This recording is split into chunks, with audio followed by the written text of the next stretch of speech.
vamos a comenzar con esta actividad. Primero que nada, queremos pedir disculpas por el problema, el inconveniente de fuerza mayor que tuvimos que impidió que esta sesión se diera en el momento que estaba inicialmente programado.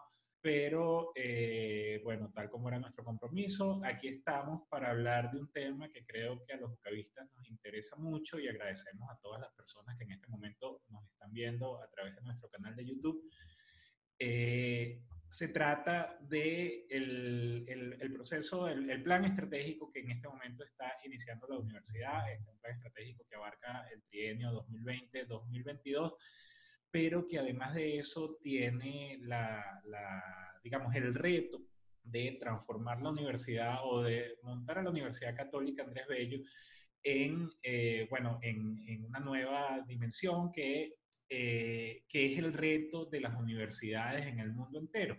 No solamente la situación que vive la educación superior es una transformación, es algo que está ocurriendo en el mundo entero y tiene que ver por múltiples factores, que no solamente en el caso venezolano, por supuesto, tenemos un factor adicional, pero en el mundo hay nuevos mercados, en el mundo hay nuevos intereses de la población meta de una universidad, hay nuevos competidores en el juego y por supuesto la universidad tiene que adaptarse a eso. Vamos a conversar con el vicerrector administrativo, con el licenciado Gustavo García, que además de ser quien llevó el plan estratégico de la universidad, quien lideró el plan estratégico de la universidad UCAP 2020, es también digamos, el líder de este proyecto. Y agradecido, profesor García, por su tiempo, a todos los egresados que nos escuchan. Vamos a iniciar esta conversación.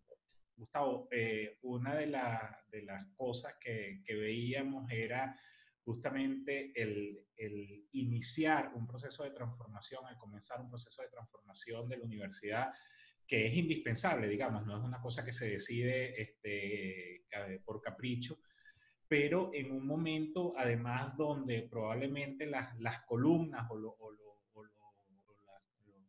pies a tierra, bueno, es una tierra que no está lo suficientemente sólida por toda la situación, bueno, digamos financiera, digamos del entorno que complica las situaciones de las universidades en Venezuela. Entonces, bueno, ese doble reto que se plantea, ¿qué significa iniciar un plan estratégico en estas circunstancias? Bueno, Luis Ernesto, primero, pues gracias por la invitación, por la posibilidad de tener un espacio para debatir o plantear algunas ideas sobre este tema que yo creo que es muy relevante para las instituciones de educación superior en Venezuela, particularmente lo es para el caso de la UCAP.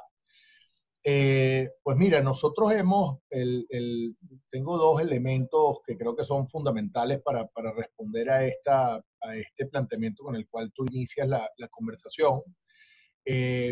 Lo primero es que nosotros hemos estado insistiendo, y creo que es una buena práctica en este momento, no solo para una universidad, sino para cualquier organización en Venezuela.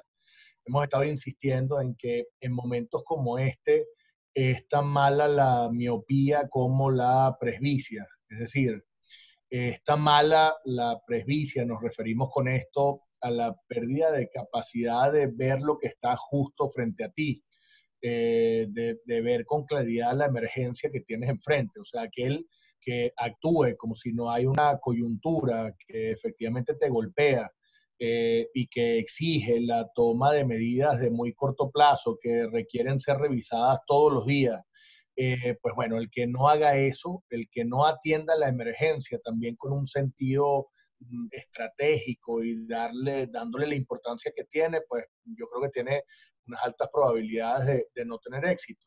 Pero lo mismo sería el caso de, bueno, lo que llamamos miopía o la renunciar expresamente, justo porque estás atendiendo la emergencia, a esta posibilidad de mirar a largo plazo, o sea, de desentenderte de los grandes procesos que impulsan un proceso de transformación de la educación superior en el mundo actualmente, ¿no? No tú no puedes renunciar a dar unos pasos ciertos, digamos, en el sentido de lo que el planeta le está exigiendo en este momento a la educación superior. Afortunadamente, esas dos cosas no son incompatibles. O sea, afortunadamente, cuando tú trabajas en esta situación de emergencia de corto plazo, pues al final tienes que hacer lo necesario para, en primer lugar, ser mucho más eficiente, y ese es uno de los retos que tienen estas instituciones en el mundo.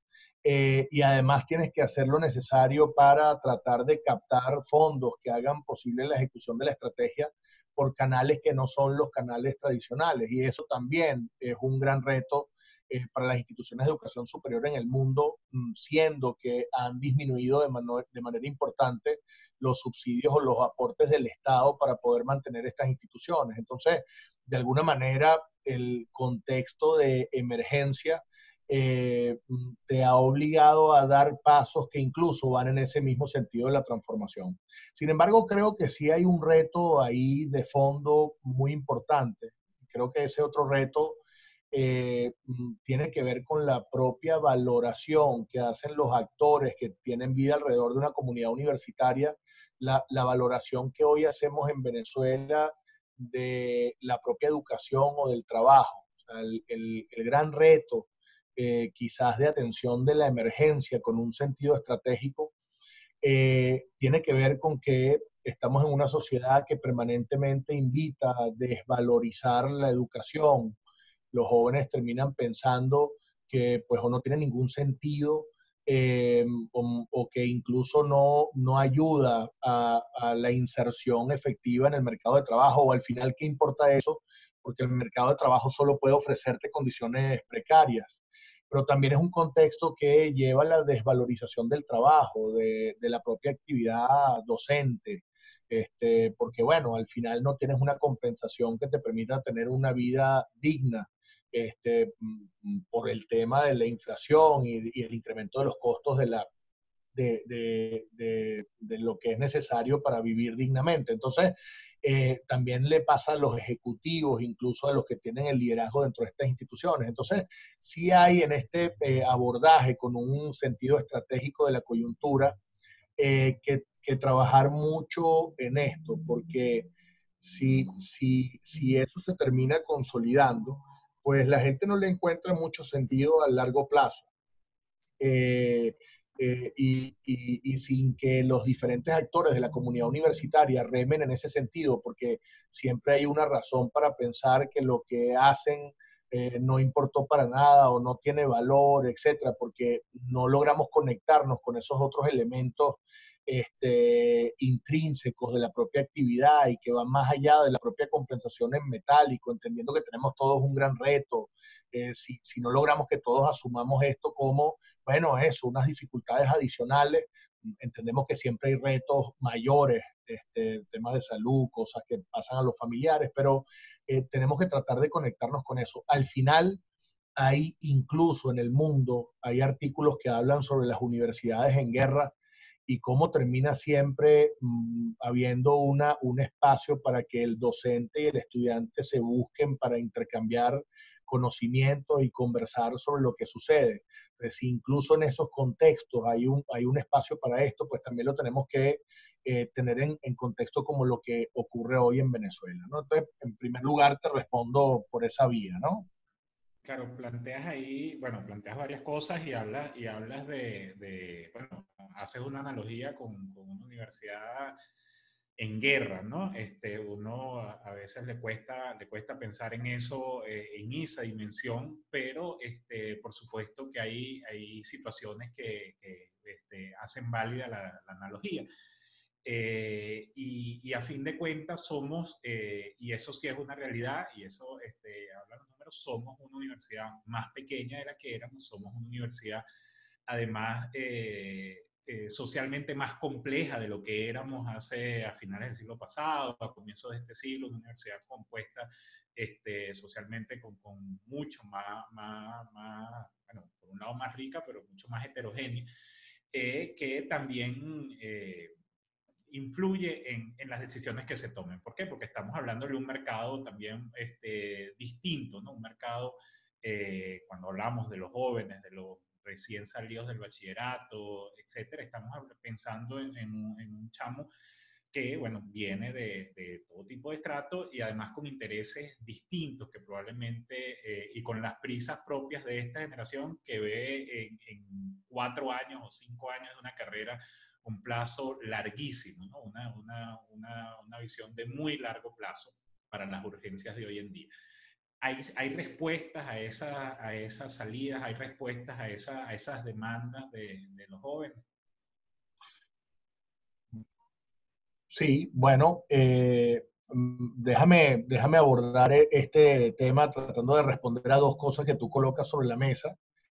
Lo primero tiene que ver con el propio tamaño de la universidad, como una de los, digamos, de las consecuencias fundamentales del contexto actual. Hoy en día, en Venezuela, ningún sector está creciendo, mídalos como lo midas, en nuestro caso hablando del número de estudiantes, y además no lo hacen organizaciones tampoco públicas, o sea, en general, en el marco de la diáspora, pues una de las características de estas instituciones de educación superior es que nos hemos hecho un poco más pequeñas de lo que éramos en el pasado. Yo lo que creo es que detrás de ese achicamiento, ahí hay dos cosas. Lo primero es que cualquier institución de educación superior, y ese es nuestro caso, tiene que tratar de que ese achicamiento sea planificado y que no signifique en ningún momento renunciar a algunas de las actividades o procesos vitales de una institución de esta naturaleza. O sea, el tema de decidir hacerse más pequeño, eliminando la extensión o eliminando la investigación, no es la ruta apropiada. Entonces, las estrategias deben suponer, digamos, hacer frente a eso, preservando aquellos aspectos que de hecho significan o constituyen algunos atributos fundamentales de la calidad. Lo segundo es que a veces detrás de ser más pequeños hay otras oportunidades. Veamos desde el caso de David y Goliat, y hay muchas metáforas, incluso en la literatura, sobre temas de gestión, que implica este tema de poder aprovechar la agilidad, la flexibilidad y la posibilidad de introducir procesos mucho más innovadores, cuando eres un poco más pequeño. O sea, yo diría que al final nuestra reducción no es que ha sido abrupta, o tan grande. Seguimos siendo una universidad que entre pregrado y posgrado, sin contar las actividades de extensión, que llega a unos 12.000 estudiantes entre todas sus sedes. Pero bueno, hay que ver también estos temas al final como una oportunidad. Ahora, sobre lo segundo que planteas, pues sí, efectivamente hay, cuando yo hablaba de los retos de largo plazo, y hablaba de la compatibilidad entre esos retos de largo plazo con la coyuntura específica de Venezuela, me refiero a temas como los que tú acabas de plantear. O sea, fíjate, en primer lugar, los jóvenes en el mundo han cambiado.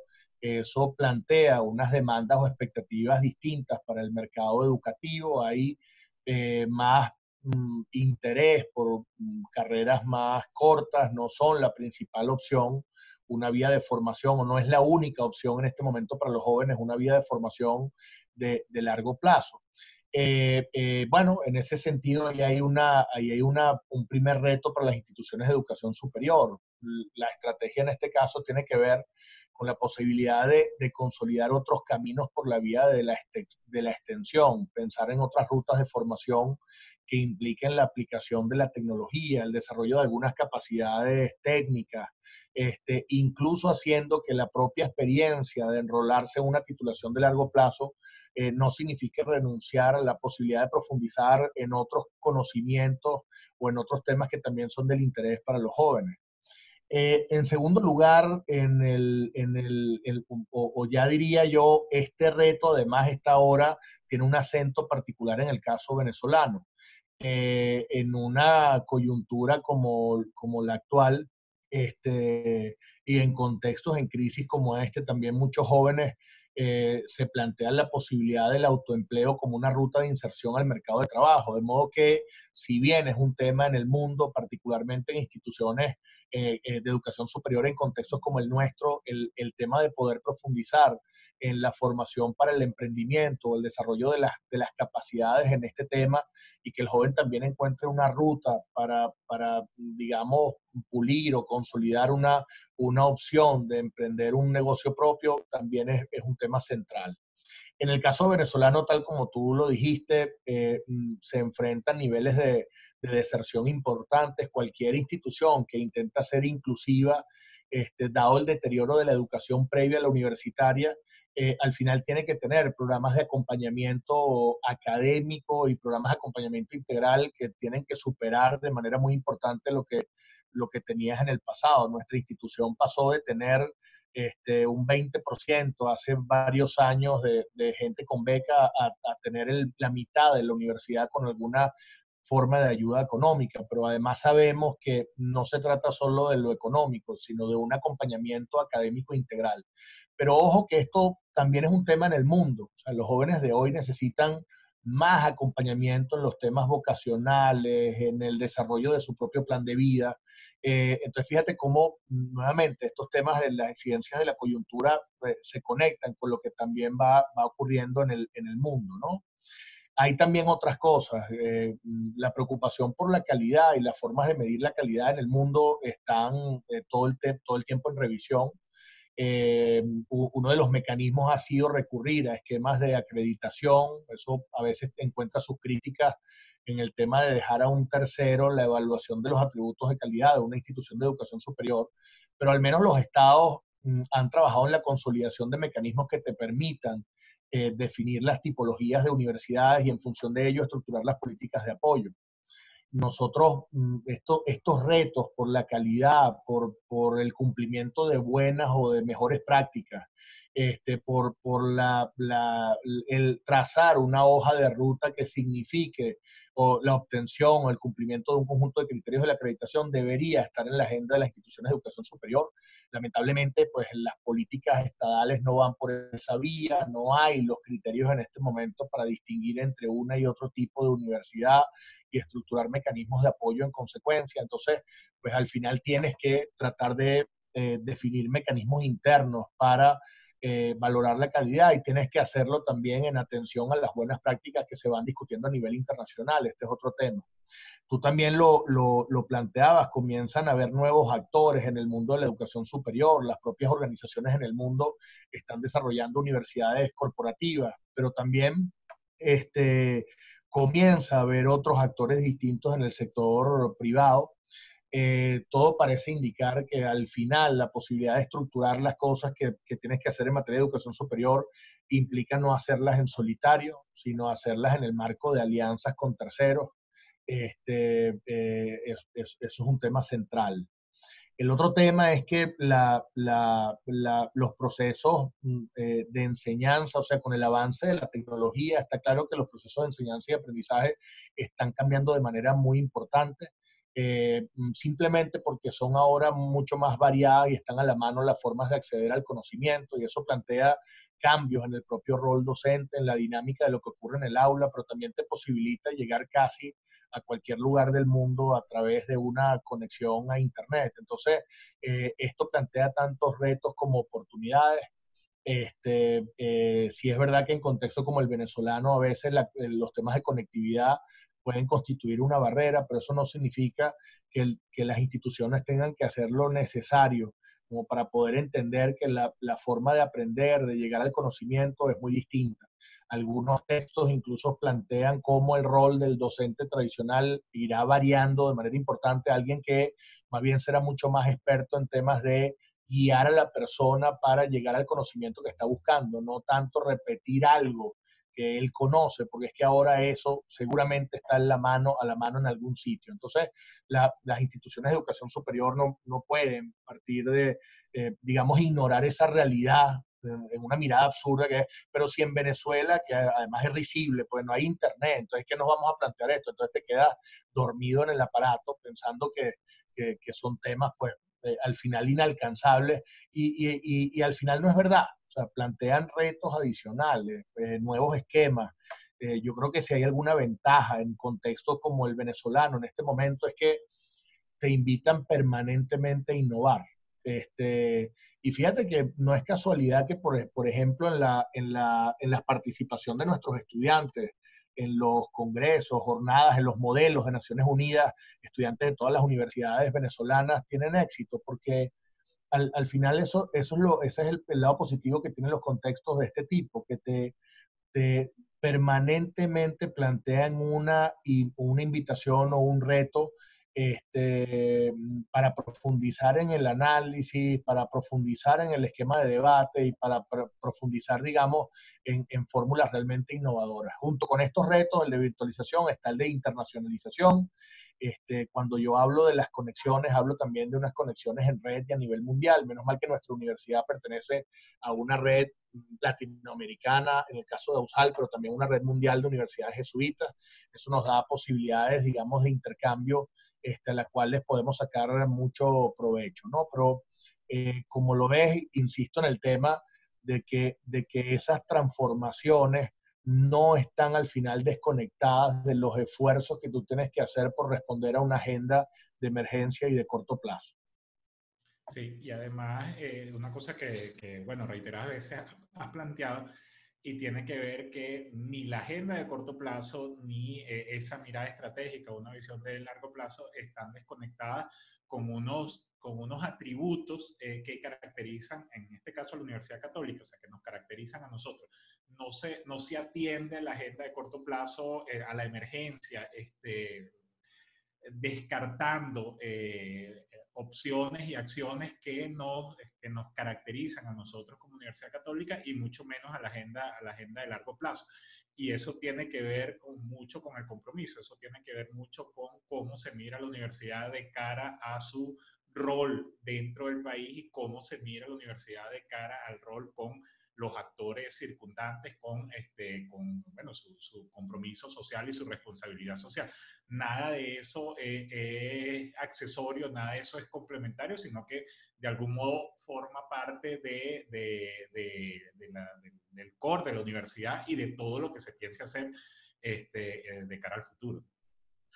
Bueno, pues así es, tal como lo has dicho, estos también son momentos han significado para nosotros y yo creo que esa ha sido la clave para no meramente sobrevivir, sino incluso en algunas dimensiones mejorar en un contexto tan rudo como este, que es el tema de que ha sido una oportunidad para profundizar en el modelo de universidad que nosotros tenemos. Al final, un modelo de universidad donde el centro no necesariamente está dentro de la universidad. O sea, nosotros entendemos un rol dentro de la sociedad y además ahora con una perspectiva global.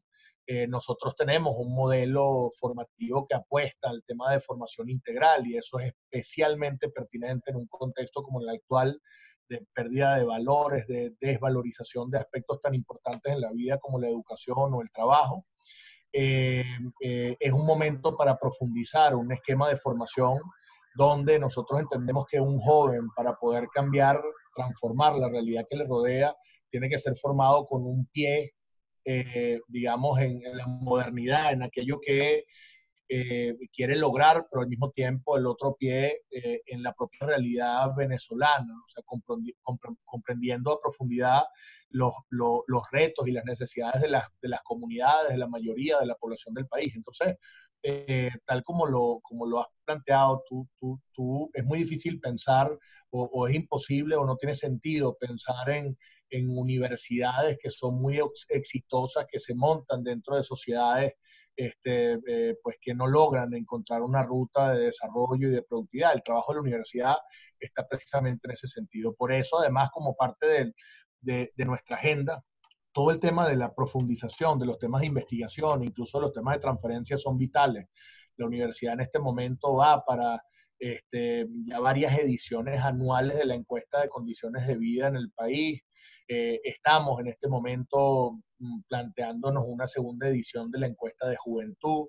Estamos en este momento también buscando otras fórmulas para tratar de buscar información, levantar datos que sirvan para estructurar políticas y estrategias que, bueno, si no ahora, en algún momento serán muy útiles para el desarrollo de esa estrategia, ¿no? Y por ahí también van los retos de las universidades en el mundo, o sea, la concepción de procesos de investigación de más calidad, pero también de más alcance, la consideración de procesos de incidencia a partir de lo que se investiga, la posibilidad de profundizar en los temas de transferencia y esquemas de intercambio de tecnología o de desarrollo tecnológico con el sector privado, la posibilidad incluso de innovar, como lo estamos haciendo ahora en el caso de unas cátedras empresariales en sociedad con el sector privado, son todos ellos también temas vitales. Tal como lo dijiste tú ahora, yo sí estoy convencido de que esta crisis ha sido una oportunidad para ser más eficientes,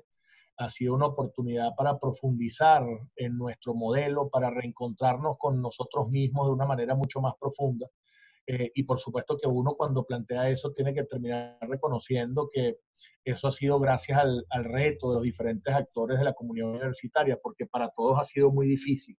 Y es cierto que no necesariamente todos tendríamos no todos tenemos la vida o los niveles de calidad a los cuales aspiramos, ¿no? Pero no todo el mundo tiene la oportunidad de profundizar en esos temas como nos ha tocado a nosotros, ¿no? Entonces, detrás del docente, detrás del estudiante, etcétera, ahí al final hay un reto que se convierte en un compromiso y también en un logro. Yo lo que sí es que no miro a ninguno de los actores ni como pobrecito, ni como la mirada de héroe porque está logrando una cosa que va mal. No, yo lo que veo es que hay una gran oportunidad, oye, para reafirmar convicciones y para poder despertar el sentido de sentirse orgulloso con cosas que uno logra en un contexto tan adverso, ¿no? Pero hay que agradecerle a todos los actores de la comunidad porque detrás de eso está la posibilidad esta de congeniar ambas agendas como lo hemos estado planteando. Y en esos actores de la comunidad, y ya para terminar, Gustavo, por supuesto, y teniendo en cuenta nuestra audiencia, yo aprovecho para incluir explícitamente a los egresados. Los egresados están en los profesores, los egresados están en ese sector empresarial que conectamos y con el que estamos haciendo cosas. Los egresados están en nuestro, bueno, en un primero y segundo anillo de colaboradores y contribuyentes a nuestros fondos de programas sociales. Y los egresados son, por supuesto, nuestra principal, la muestra de el resultado de nuestros productos, el mejor resultado y la mejor carta de presentación que tiene la universidad hoy en día en el mundo entero. También este plan estratégico y una de las aristas y uno de los elementos clave es la posibilidad de conectar y reconectar también esta audiencia y que estos egresados y que estos antiguos alumnos se sientan bueno, que tienen, por supuesto, un sentido de pertenencia con la universidad muy alto y es algo de lo que siempre hemos estado muy orgullosos, bueno, que también tengan la posibilidad de seguir participando y de devolver de algún modo, si así lo desean, a la universidad parte de ese proceso en el cual realizaron acá en la universidad. Bueno, pues totalmente, Luis Ernesto. La verdad es que yo no podría decirlo mejor de como acabas de expresarlo y no lo voy a repetir. Yo quizás culminar ahora la intervención, pues más bien dando gracias, dando gracias a tantas colaboraciones de organizaciones, de personas naturales. Yo creo, tal como te decía ahora, que esta universidad está en pie y además sigue para adelante y conserva esos atributos de calidad, incluso dibuja una ruta de mejora frente a tanta adversidad gracias a las contribuciones de mucha gente. Y yo creo que eso le hace a uno sentirse muy orgulloso de pertenecer a una comunidad con estas características, de modo que, bueno, ahí no me queda otra cosa que repetir eso. Muchas gracias. Bueno, y agradecidos a todos ustedes y por supuesto, principalmente a Gustavo por su tiempo y bueno, nada, dejar abierta la invitación a futuras entregas de este espacio donde seguiremos conversando con personas claves de la comunidad ucavista. A todos muchísimas gracias y nos vemos en un próximo espacio.